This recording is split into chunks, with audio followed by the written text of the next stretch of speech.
है साधना। साधना अपने शरीर की करनी है। उसमें साधना का मतलब क्या होता है? साधना का मतलब होता है साध लेना, नियंत्रण करना, निग्रह करना, कंट्रोल करना। किसको कंट्रोल करना? बोले सबसे पहले अपनी इंद्रियों को कंट्रोल करना। भगवान ने हमको जो इंद्रियां दी हैं, यानी कानों से अच्छा सुनना, नेत्रों से अच्छा देखना, और उसके बाद भगवान ने नाक दिया है, इससे दिव्य गंध को ही धारण करना, सूंघना।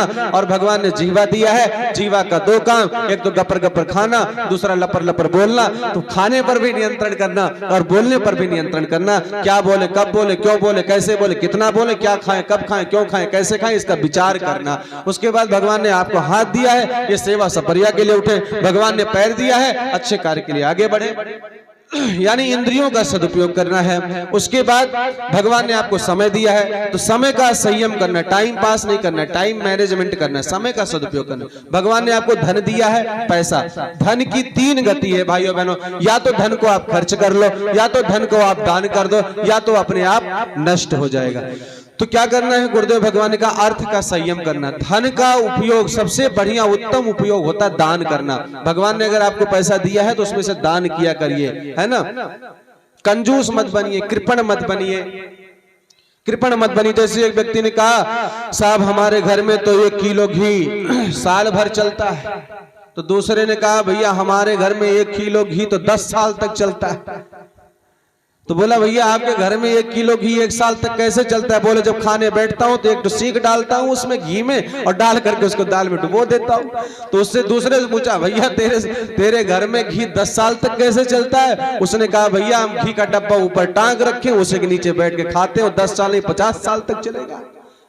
तो ऐसे ऐसे कंजूस हैं। जैसे एक व्यक्ति अपने बेटे को मेला लेकर के गया, मेला लेकर के गया अपने बेटे को। बेटे ने कहा, पापा पापा मैं मेला चलूंगा। बोले, चलो बेटा। लेकर के तो गया, लेकिन मेला में उसको दिखाई दिया समोसा बेटे को। तो उसने कहा, पापा पापा मुझे समोसा खाना है। तो उसने कहा, बेटा बेटा ये समोसा नहीं। तो बोले, क्या ये समोसी है, समोसी? तो बोले, समोसा कहाँ मिलता है? बोले, समोसा तो राजस्थान में मिलता है।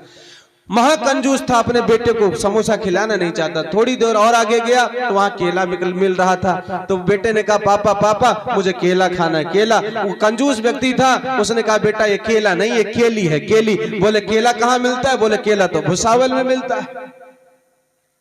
घर लौट करके आया, सुबह हुई, बालक 10 बजे तक सोता रहा। पिता गया, उठाया, बोले, बेटा स्कूल नहीं जाना है क्या? बोले, नहीं जाऊंगा। डट करके अड़ गया, बोले, नहीं जाऊंगा। बोले, मंजन नहीं करेगा? बोले, नहीं करूंगा। बोले, मेरी बात नहीं मानोगे? बोले, नहीं मानूंगा। क्यों नहीं मानोगे? बेटा मैं तेरा पापा हूं। पापा? बोले, तू पापा नहीं, तू पापी है, पापी। तो कहने का अभिप्राय भाइयों ने, कंजूस मत बनिए। भगवान ने अगर आपको धन दिया तो उसका दान करिए। बोले, या तो धन को माला वाले को दे दो, नहीं तो भाला वाले को दे दो। पहले के जमाने में अगर दान कर देते थे बाबा को, महात्मा को, तो वो माला वाले, और नहीं तो धन आप रखे रहते तो भाला वालों को डर लगता था। डाकू आते थे भाला लेकर के, तो भाला वाले ले जाते थे। और आज भाइयों बहनों वो डाकू तो है नहीं, लेकिन एक भाला वाले आते, छोटे भाला वाले, इंजेक्शन वाले छोटा भाला घुसाते हैं और 200, 250, 50 ले जाते हैं। तो कहने का अभिप्राय, अगर धन को आप बचा करके रखोगे, अच्छे कार्य में नहीं लगाओगे, तो डॉक्टर ले जाएगा, दुनिया भर की बीमारियां आपको घेर लेंगी। तो गुरुदेव ने कहा है, अर्थ पर संयम करें। अर्थ को, धन को फैशन, प्रदर्शन और व्यसन में ना लगा करके उस अच्छे कार्यों में लगाएं और सुखी रहना। तो गुरुदेव ने कहा, आवश्यकताओं को कम करें, परिस्थितियों से तालमेल बिठाएं। ये काम आपको करना है, धन का सदुपयोग करना है। तो क्या करना? आज आपको संकल्प लेना है कि हम धन का सदुपयोग करेंगे। उसके बाद अर्थ संयम के बाद है विचार संयम। भाइयों बहनों, हमारे आपके मस्तिष्क में दिन भर में ना जाने कितने प्रकार के पॉजिटिव और नेगेटिव थॉट्स आते हैं, अच्छे और गंदे विचार आते हैं। प्रयास करें हमारे अंदर अच्छे विचार आए। अच्छे विचार कैसे आएंगे? जब आप अच्छी लोगों की संगति करेंगे और अच्छी पुस्तकों का स्वाध्याय करेंगे। तो आज आपको संकल्प लेना, नियमित रूप से हम बिना स्वाध्याय किए शयन नहीं करेंगे। रात्रि में सोने से पहले 1 पेज कोई अच्छी पुस्तक का स्वाध्याय जरूर करेंगे, और अच्छी लोगों की संगति में बैठेंगे, मूर्खों के संगत में नहीं बैठेंगे। बैठेंगे, शराबियों की संगत में नहीं बैठेंगे, जुआड़ियों की संगत में नहीं बैठेंगे, जो गाली देता है उसके साथ नहीं बैठेंगे, अच्छी लोगों की संगति करेंगे, सज्जनों की संगत करेंगे। तो कहते हैं जैसी संगत वैसी रंगत। तो ध्यान रखिएगा इसका कि आपको अगर चाहते हैं हमारे अंदर अच्छे विचार आए तो उसके लिए अच्छे लोगों की संगति करना, अच्छी पुस्तकों का स्वाध्याय करना। तो संयम के अंतर्गत क्या करना? इंद्रिय संयम, समय संयम, अर्थ संयम और विचार संयम, ये 4 प्रकार का संयम करना। साधना का मतलब होता है साध लेना। तो उपासना भगवान की, साधना अपने शरीर की, आराधना का मतलब है समाज सेवा। अच्छे कार्य में अपना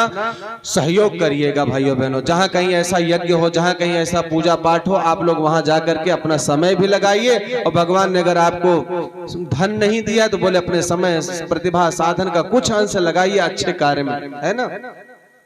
और क्या करिए? उसके बाद 2 तप गुरुदेव ने कहा है, समयदान और अंशदान। आज भाइयों बहनों समयदान और अंशदान शांति कुंज की मांग है। ये इस समय की मांग है कि हमारे यहाँ पर देख रहा हूँ नौजवान भाई लगे हुए हैं, यहाँ एक से एक नौजवान भाई लगे हैं। हम आपका आह्वान करते हैं कि जैसे मैं गुरुजी का काम कर रहा हूँ, आज 11 साल से गुरुजी का काम कर रहा हूँ, क्षेत्रों में जा रहा हूँ, गुरुजी के लिए काम कर रहा हूँ, गुरुजी का संदेश सुना रहा हूँ। ऐसे आपका भी आह्वान करते हैं, आप भी शांति कुंज आइए। शांति कुंज में आज समयदानियों की जरूरत है। आप आइए, 3 महीना, 6 महीना, 9 महीना, साल भर आप वहां समय दान दीजिए। आज जरूरत है, क्योंकि भाइयों बहनों परम पूज्य गुरुदेव का संकल्प है 2026 तक युग निर्माण करने का।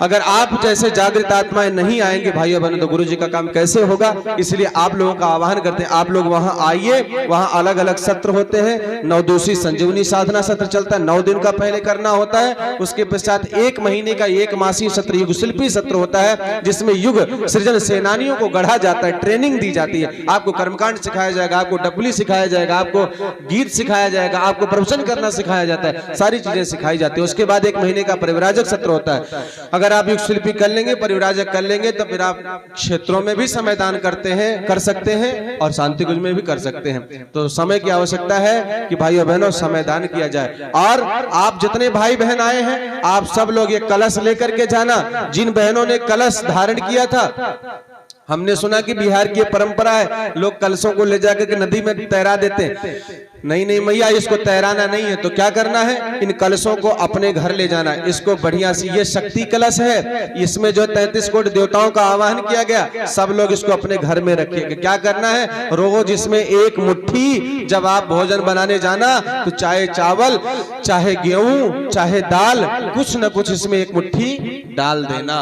अगर 1 मुट्ठी दाल चावल नहीं डाल सकते हो आप लोग, तो क्या करिएगा? बोले 1-1 रुपया, 1-1 रुपया इसमें डाल करके इकट्ठा करिएगा रोज का। ये क्या हो जाएगा? साल भर का 365 रुपया हो जाएगा। 365 रुपया जब हो जाएगा तो हमारी गायत्री शक्तिपीठ है सहरसा में, उपजोन गायत्री शक्तिपीठ, वहां हमारे भाई साहब हैं, ये और भी गायत्री परिवार के भाई बहन हैं, उसको इकट्ठा कर लेंगे। इकट्ठा करके शक्तिपीठ पर जमा करवा देंगे। शक्तिपीठ पर जब जमा हो जाएगी तो क्या वो अच्छे कार्य में लग जाएगी। नहीं तो जो आप पैसा इकट्ठा कर रहे हैं उसको कहीं भी अच्छे कार्य में आपको लगा देना है। आप सीधा गुरुद्वारे भेजना चाहें तो अकाउंट नंबर है वेद माता गायत्री ट्रस्ट का, आप लोग इनसे ले लीजिएगा। सीधा सीधा आप अपने गुरुद्वारे भेज सकते हैं। भाइयों बहनों बातें बहुत है।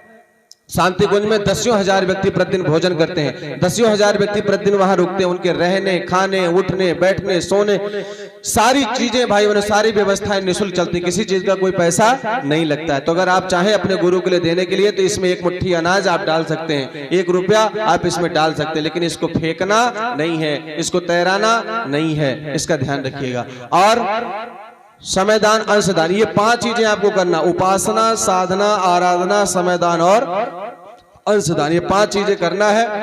और ये यज्ञ आज आपका यहाँ पर समाप्त नहीं होगा। हमने कहा था, कल भाई साहब से बात हमारी हुई थी, हमने कहा था आज इस यज्ञ की पूर्णाहुति नहीं है। आज आप लोगों के लिए पूर्णाहुति हो सकती है, लेकिन हमारे कार्यकर्ताओं के लिए आज पूर्णाहुति नहीं है, बल्कि आज से हमारा यज्ञ शुरू हो रहा है। मैं निवेदन करता हूँ हर घर में गुरुदेव की 1-1 पुस्तक, अखंड ज्योति निर्माण पुस्तिका, ये जो हमारी पत्रिका है, हर घर में पहुंचनी चाहिए, मैगजीन। और उसके बाद ये यज्ञ का भस्म, छोटी छोटी पुड़िया बनाना, हर घर में इसको पहुंचाना।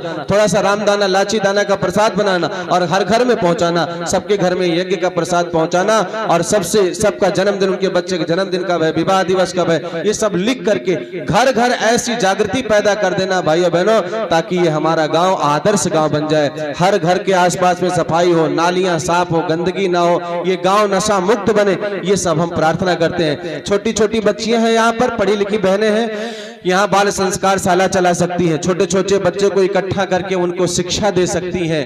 और कुछ बहनें उठने लग गई, इसलिए कल कार्यकर्ता गोष्ठी अगर शायद बता रहे थे भाई साहब रखेंगे 1 घंटे की, तो उसमें हम अपने कार्यकर्ताओं को बताएंगे क्या क्या करना है आज।